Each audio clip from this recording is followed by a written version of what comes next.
Today's Patreon shoutout goes to Z. Nashi, Moonsage's Scion, versus Inniaz, the Gale Force, Jorn, God of Winter, and Kenrith, the Returned King. One lander is not good enough, so we will mulligan. Into another one lander apparently, albeit one with a Sensei's top. Still can't necessarily consistently get into lands, so go down a card here. Alright, that is way better, and we've got a Jeweled Amulet available to us as well to get down our commander on turn 2, so yeah, let's keep on that one. Windbrisk Heights for the Azorius player, and then we're back up to 7 cards, setting up potentially next turn with a Scheming Symmetry, or the turn after it'll be. So we'll go for the Swamp and the Jeweled Amulet. And we've got a couple of blue players holding up mana for us here, unfortunately, but yeah, I'll test them and go for the commander. Okay, dodging all of them. We've got a blue player here as well, don't forget, up against 3 blue players, which is going to be joyous, I'm sure. Then Kenrith going for a Sakura Tribe Elder. Should have held on to it, because we could swing in towards them. I mean, yeah, it might not necessarily be likely. Maybe the Sultai player and the Azorius player will play creatures here. Well, they dodged that bullet. That is a Cultivate, so we could still go in at Jorn. But yeah, typically speaking, you want to hold on to Sakura Tribe Elder to chump block if you can. See a Muldrifter that is being evoked, so it will get sacrificed here from the Inniaz player. They'll have to discard hand size as well because they've only got 8 cards in hand. We get into another land, so I think we can take advantage of getting the tap land into play here. So we could go for something big and flashy here, like Haunt of Hightower. The Whisper-Silk Cloak gives us unblockable and protection, so yeah, let's go Whisper-Silk Cloak and hope that they don't go for a board wipe just to get rid of one creature. We'll swing down the middle here. We are going to exile whatever it is that they grabbed. So I assume this is for the Flyers player over here. Veteran Explorer probably for the Sultai player. Homeward Path over here. So let's go Whisper-Silk Cloak. We pay 3 life for that, and it is the Homeward Path over here. They put that on top because they weren't too bothered about losing it. Throw out a land and equip up our Nashi with Shroud. Homeward Path, by the way, would have been particularly good against the Inniaz player, because they are looking to steal stuff. Demonic Tutor from the 5 colour player. The Demonic Tutor grabs an Esper Sentinel, and yeah, we could cast a non-creature spell off our commander even though we're not paying mana for it, so something to bear in mind with the Esper Sentinel, especially when we don't have too much mana. Krufix, God of Horizons, getting well ahead of us on mana over there. Curiously, Inniaz just passing the turn there, so yeah, I think we can just go straight through to... Let's go through to Kenrith this time. I want to try and spread the damage around so that no one has their eyes firmly planted on us, which I dare say they might already, because we are potentially getting free spells here. Okay, that is Culling Ritual, which will deal more damage to us than anyone else. Chasm Stalker, or Chasm Skulker, isn't the best, but it's a free creature at least.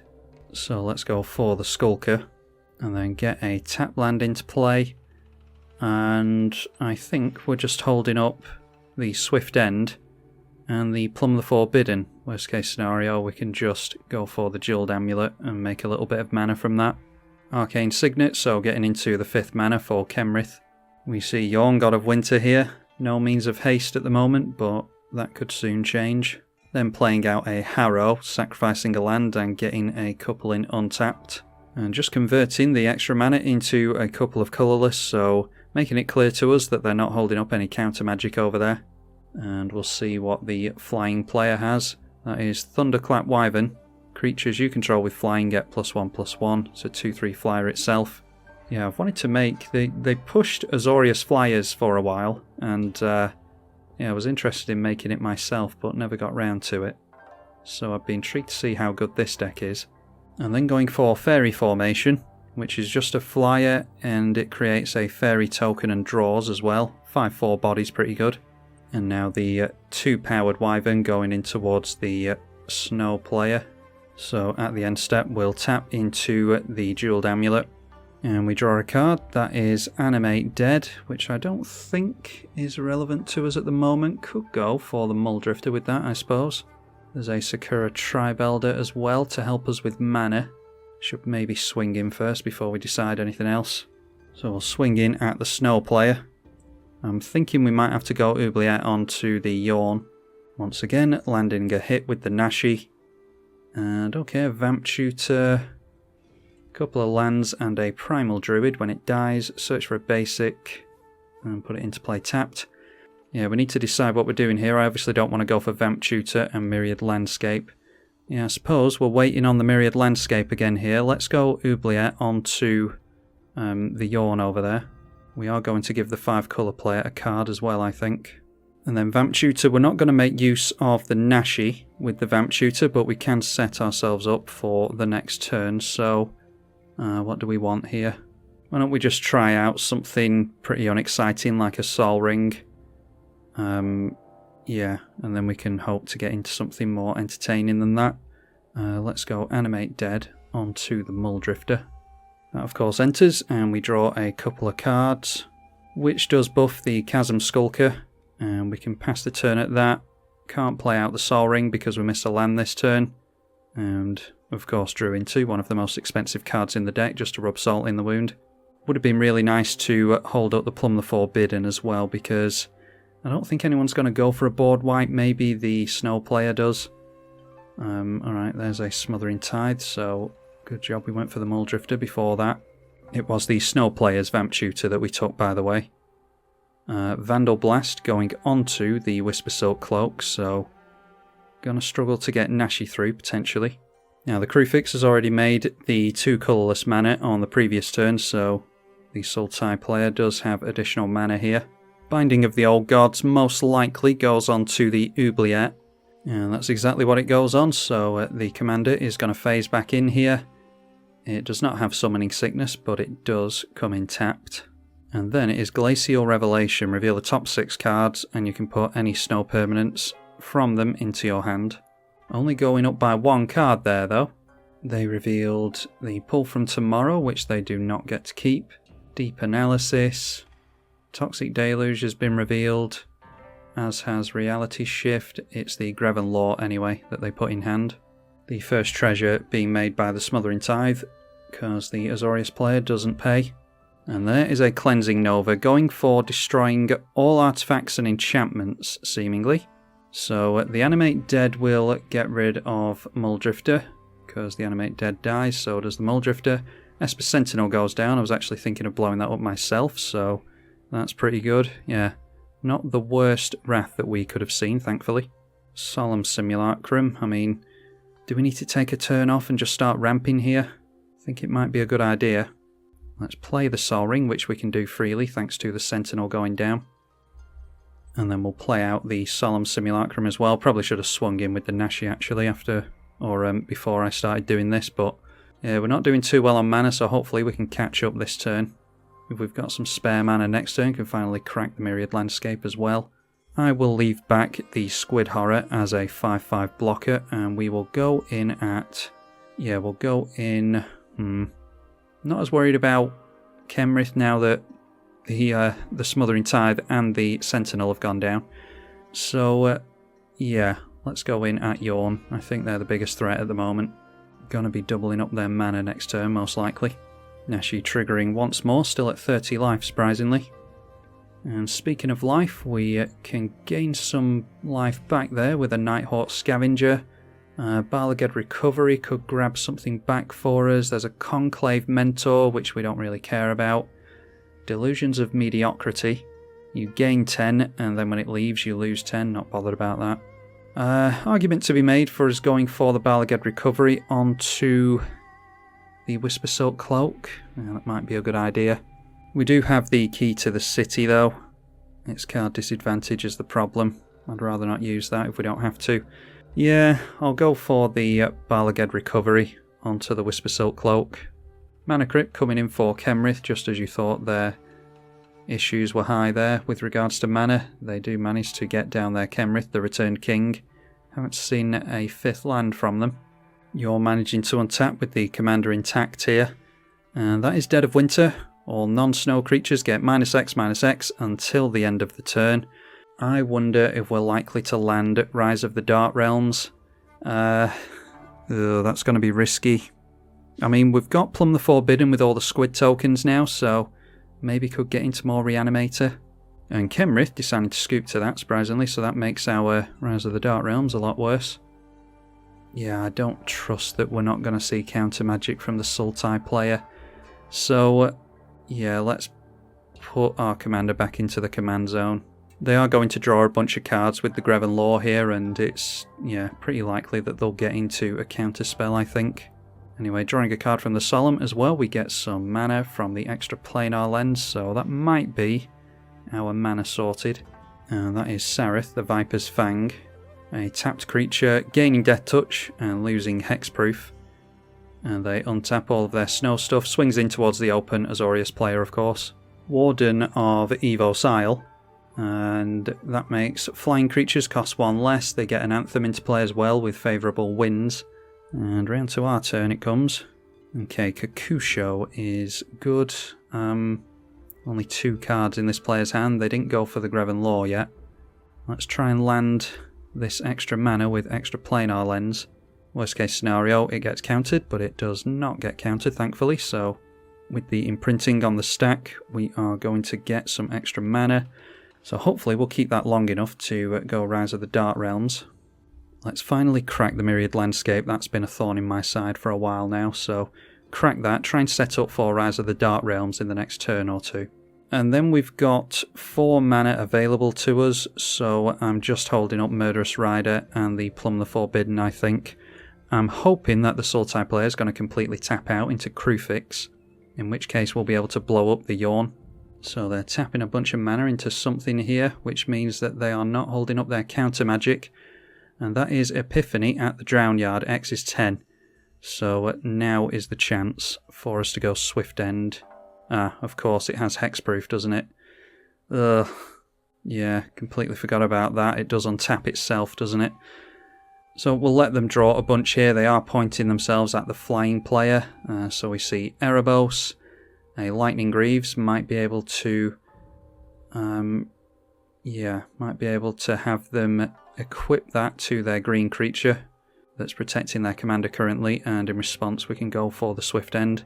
There's a Sylvan Awakening, a Thespian Stage, Replicating Ring, bunch of snow stuff as you would expect, Pilfering Hawk, Conifer Worm, and down here an Ascendant Spirit.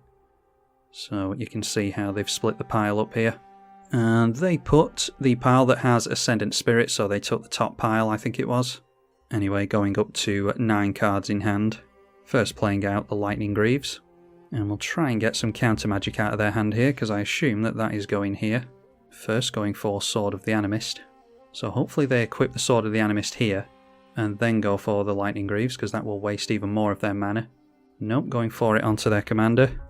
They put the Lightning Greaves onto their commander, so nothing we could have done about that anyway, thanks to the Hexproof. And now there is Erebos. And then the Jorn going back in towards the 3/3 Warden this time. And that will untap all of their stuff. They go for the Sword of the Animist on the stack last, so that it resolves first. And therefore we'll untap with the Jorn, of course. Seeing the Conifer Worm that we saw previously now. The Replicating Ring we have already seen. And the Pilfering Hawk as well. And it's noteworthy that the Kruphix, God of Horizons, has been animated now. So I'll wait to see what the Azorius player does. I might go for Plumb the Forbidden still. Or I could go for the Murderous Rider onto this thing. And then reanimate it with the Rise of the Dark Realms, giving all of our stuff hexproof. Azorius Signet for the Azorius player. Yeah, the Azorius player holding up blue mana, unfortunately, but we'll try. I mean, there's an argument to be made for us going after this to encourage them to counter it, but I think we have to go Swift End onto the Hexproof Enabler. Okay, and there's an Ancient Tomb for us as well, which puts us at 14 mana. That gives us 5 additional mana if we want it. Can maybe just throw out our commander and leave it there. Yeah, maybe we aim for our commander first and try and tempt some counter magic out. Alright, that came down pretty quickly, so I'm fairly confident that we can get the Rise of the Dark Realms through here. Okay, now holding up priority. Alright, but landing it anyway. I thought that maybe they thought, oh crap, I passed priority when I didn't mean to. I was F6'd when I didn't mean to. But no, they are allowing the Rise of the Dark Realms in. We draw 2 cards from the Mulldrifter. Ramp a little bit with the Solemn Simulacrum. Alright, and we've got all of our stuff having hexproof here thanks to the Sarin. So yeah, just have to hope that we survive another turn cycle.